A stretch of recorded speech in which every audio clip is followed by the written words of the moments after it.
ఎస్క్యూఎల్లో మనకి group by and having అనేది చాలా ఇంపార్టెంట్ అనమాట. సో చాలామంది నేర్చుకుంటున్నప్పుడు దీని మీద సరిగ్గా వాళ్ళకి క్లారిటీ రాదు.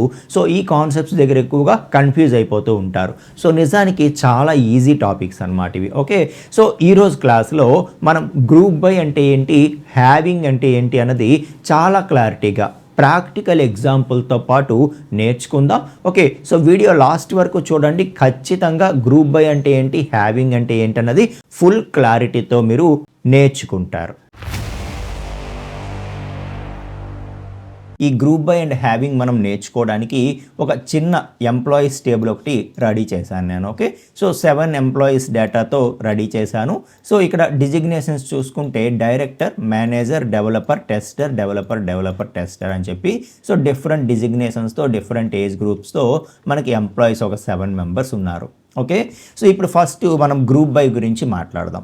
సో గ్రూప్ బై అనేది ఎందుకు యూజ్ అవుతుందంటే, సో ఏవైనా కాలమ్స్ని బేస్ చేసుకొని మనం డేటాని గ్రూప్ చేసి ఆ తర్వాత ఆ గ్రూప్స్ని బేస్ చేసుకొని మనం రిజల్ట్స్ని రిట్రీవ్ చేయాలి అని అనుకుంటే మనకి గ్రూప్ బై అనేది యూజ్ అవుతుంది అనమాట. ఓకే, సో ఫర్ ఎగ్జాంపుల్ ఇక్కడ చూసుకుంటే డిజిగ్నేషన్స్ చూసుకుంటే సో డైరెక్టర్స్ ఉన్నారు, మేనేజర్స్ ఉన్నారు, డెవలపర్స్ కొంతమంది ఉన్నారు, టెస్టర్స్ కొంతమంది ఉన్నారు. ఓకే, సో ఇలా డిఫరెంట్ డిజిగ్నేషన్స్ డేటా ర్యాండమ్గా అక్కడ ఉంది. ఓకే, సో ఇప్పుడు ఫర్ ఎగ్జాంపుల్ మన దగ్గర ఉండే ఎంప్లాయీస్లో డెవలపర్స్ ఎంతమంది ఉన్నారు, ఓకే, సో టెస్టర్స్ ఎంతమంది ఉన్నారు, డైరెక్టర్స్ ఎంతమంది ఉన్నారు, మేనేజర్స్ ఎంతమంది ఉన్నారు మనకు కావాలనుకోండి.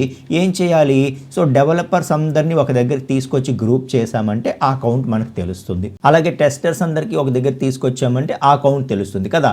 సో అలాగా సిమిలర్ డేటా అంతా ఒక దగ్గరికి తీసుకొచ్చి ఒక కాలంలో ఉండే వాల్యూస్ని బేస్ చేసుకొని అందులో సిమిలర్ డేటా అంతా ఒక దగ్గరికి తీసుకొచ్చి దాన్ని గ్రూప్ చేసి ఓకే, సో ఆ తర్వాత మనం ఏం అడిగితే అది మనకి రిజల్ట్ ఇస్తుంది. సో దానికోసం మనం గ్రూప్ బై అనేది యూజ్ చేస్తాము అని చెప్పి చెప్తున్నా. ఓకే, సో ఇప్పుడు నేను ఏదైతే అన్నానో అది ఏ విధంగా రాస్తామో ఒకసారి చూడండి. సో ఇప్పుడు నేను సింపుల్గా సెలెక్ట్ ఓకే, సో డిఈఎస్జి అంటే నాకు ఒక్కొక్క డిజిగ్నేషన్ ఫర్ ఎగ్జాంపుల్ డైరెక్టర్స్ ఒకరున్నారు, సో డెవలపర్స్ 4 మెంబర్స్ ఉన్నారు అలా కావాలి. సో డిజిగ్నేషన్ కావాలి, అలాగే ఆ పర్టికులర్ డిజిగ్నేషన్ ఎంతమంది ఉన్నారో కావాలి. Count of star. Okay, so designation అంటే డైరెక్టర్ వస్తుంది, అలాగే కౌంట్ ఆఫ్ స్టార్ అంటే సో ఆ డైరెక్టర్స్ అందరినీ ఒక దగ్గర తీసుకొస్తుంది కదా, అవి ఎన్ని ఉన్నాయి, సో ఆ టోటల్గా ఉండే ఆ ఆల్ డైరెక్టర్స్ డేటా ఒక దగ్గరకు వస్తుంది కదా, అవి ఎన్ని ఉన్నాయి కౌంట్ చెప్పాలి. ఓకే, సో అలాగా సెలెక్టర్ అని చెప్పి సో మనం ఏ కాలంని బేస్ చేసుకొని గ్రూప్ చేస్తున్నామో ఆ కాలం నేము, అలాగే దాని మీద ఎటువంటి డేటా మనకు కావాలి అంటే సో దాని యొక్క కౌంట్ కావాలి అని చెప్పి అడుగుతున్నాం కదా. సో అలాగనమాట. ఓకే, సో ఎక్కడ ఫ్రమ్ ఏ టేబుల్ నుండి, ఎంప్లాయీస్ టేబుల్. సో దేని వైజ్గా మనం గ్రూప్ చేయాలనుకుంటున్నాము, ఏ కాలం వైజ్గా గ్రూప్ చేయాలనుకుంటున్నాము, గ్రూప్ బై డిఏఎస్జి. ఓకే, సో అంటే ఇది ఎలా వర్క్ అవుతుందంటే ఫస్ట్ డిజిగ్నేషన్ ఏదైతే ఉందో కాలన్ దాన్ని బేస్ చేసుకొని గ్రూప్ చేసేయని చెప్పాం కాబట్టి సో అందులో ఉండే వాల్యూస్ అన్నీ చూసుకుంటుంది. సిమిలర్ వాల్యూస్ ఉన్నవన్నీ ఒక దగ్గరికి ఫస్ట్ తెచ్చుకుంటుంది అనమాట, గ్రూప్ చేసుకుంటుంది. ఇంకా సో డెవలపర్స్ అంతా ఒక దగ్గరికి, టెస్టర్స్ అంతా ఒక దగ్గరికి, డైరెక్టర్స్ అంతా ఒక దగ్గరికి, మేనేజర్స్ అంతా ఒక దగ్గరికి. ఓకే, సో తెచ్చుకున్న తర్వాత అప్పుడు దాని మీద మనం ఏమడిగాము, సో నాకు ఒక్కొక్క డిజిగ్నేషను ఆ డిజిగ్నేషన్కి ఎంతమంది ఉన్నారో కౌంటు అది నాకు చెప్పు అని చెప్పి మనం అడుగుతున్నాం. సో అడిగితే అది ఎంత ఈజీగా మనకి డేటా ఇస్తుందో మీరు అబ్జర్వ్ చేయండి. సో డైరెక్టర్స్ ఒకరున్నారు, మేనేజర్స్ ఒకరున్నారు, డెవలపర్స్ 3 ఉన్నారు, టెస్టర్స్ 2 ఉన్నారు అని చెప్పి చాలా క్లియర్గా మనకి డేటా అనేది ఇచ్చేయడం జరుగుతుంది. సో చూస్తున్నారా, ఇలా ఏంటంటే ఏదైనా ఒక కాలం వైజ్గా మనం గ్రూప్ చేసుకొని దాని వైజ్గా ఆ గ్రూప్ చేసుకున్న తర్వాత దాన్ని బేస్ చేసుకొని మనం ఏదైనా రిజల్ట్స్ రిట్రీవ్ చేయాలి అని అనుకుంటే అప్పుడు మనకి గ్రూప్ బై అనేది యూజ్ అవుతూ ఉంటుంది. సో ఏ కాలం వైజ్గా గ్రూప్ చేస్తామో చెప్తూ మనము సో గ్రూప్ చేసిన తర్వాత ఏం కావాలో కూడా చెప్తే మనకి సరిపోతుందన్నమాట. ఇక హ్యావింగ్ అనేది ఎక్కడ యూజ్ చేస్తాము అంటే సో ఏదైతే వన్స్ మనం గ్రూప్ చేస్తే మనకు ఒక రిజల్ట్ వస్తుంది కదా, so group by taluka result ఏదైతే ఉందో దీని మీద ఇంకా ఫర్దర్గా మనం కండిషన్స్ అప్లై చేయాలనుకుంటే ఓకే, సో గ్రూప్ బై చేసిన తర్వాత ఇంకా దీని మీద ఫర్దర్గా మనం కండిషన్స్ అప్లై చేసి దాన్ని బేస్ చేసుకొని ఇంకా ఫిల్టర్ మనం చేయాలనుకుంటే అప్పుడు మనకి హ్యావింగ్ అనేది యూజ్ అవుతుంది. ఫర్ ఎగ్జాంపుల్ నాకు ఈ గ్రూపింగ్ కావాలి, ఎవరు ఎంతమంది ఉన్నారో కావాలి, కానీ ఒక్కొక్కరు ఉన్నది నాకు వద్దు.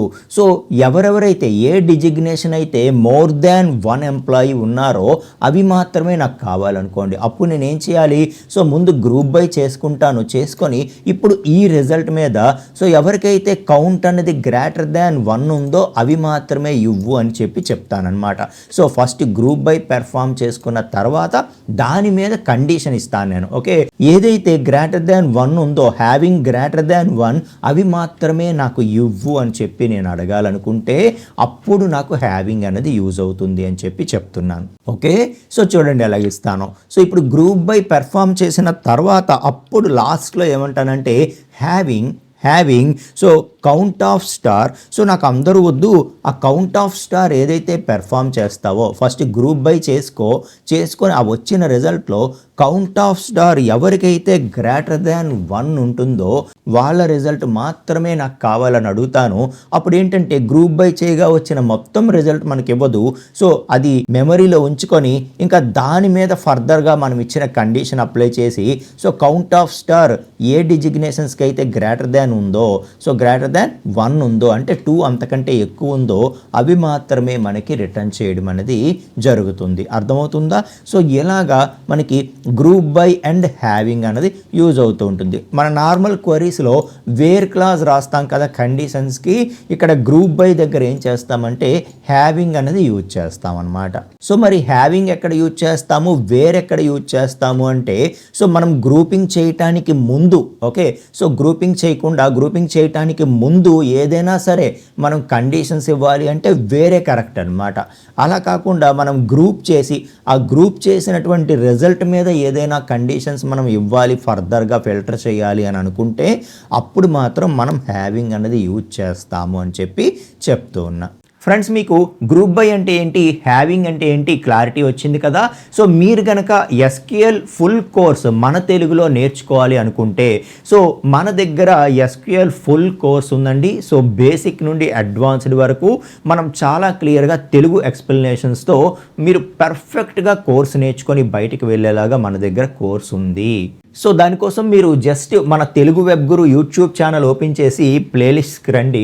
ఇక్కడ మీకు ఎస్క్యూఎల్ అనేది ఫుల్ కోర్స్ అనేది ఉంటుంది. అరౌండ్ 84 వీడియోస్తో మీకు ఫుల్ కోర్స్ అనేది అవైలబిలిటీ ఉందండి. ఓకే, సో ఒకసారి ఫస్ట్ కొన్ని వీడియోస్ చూడండి. ఓకే, సో ఎస్క్యూఎల్ అనేది ఈ రోజుల్లో చాలా చాలా ఇంపార్టెంట్ అనమాట. సో కాబట్టి ప్రతి ఒక్కరూ మస్ట్ అండ్ షుడ్గా నేర్చుకోవాల్సినటువంటి స్కిల్. ఓకే, సో కాబట్టి కొన్ని వీడియోస్ చూడండి. ఎస్, మీకు ఈజీగానే అర్థమవుతుంది అనుకుంటే సో మీరు ఫుల్ కోర్స్ అన్నది నేర్చుకోండి. ఖచ్చితంగా మీ స్కిల్స్కి ఇదొక యాడ్ ఆన్ అవుతుందన్నమాట. ఓకే, సో చాలా వాటికి మనకి ఎస్క్యూఎల్ అనేది అవసరం, ఫుల్ స్టాక్ డెవలపర్స్కి అవసరం, ఎవరైతే డేటా రోల్స్కి వెళ్తున్నారో వాళ్ళందరికీ అవసరం. ఓకే, సో ఇలా చాలా వాటికి మనకి ఎస్క్యూఎల్ అనేది ఈ రోజుల్లో మ్యాండేటరీ అయిపోతుందన్నమాట. సో నేర్చుకోండి ఫ్రెండ్స్. అలాగే మనం నెక్స్ట్ వీడియోలో ఇంకొక యూస్ఫుల్ టాపిక్తో కలుసుకుందామండి. Thank you so much.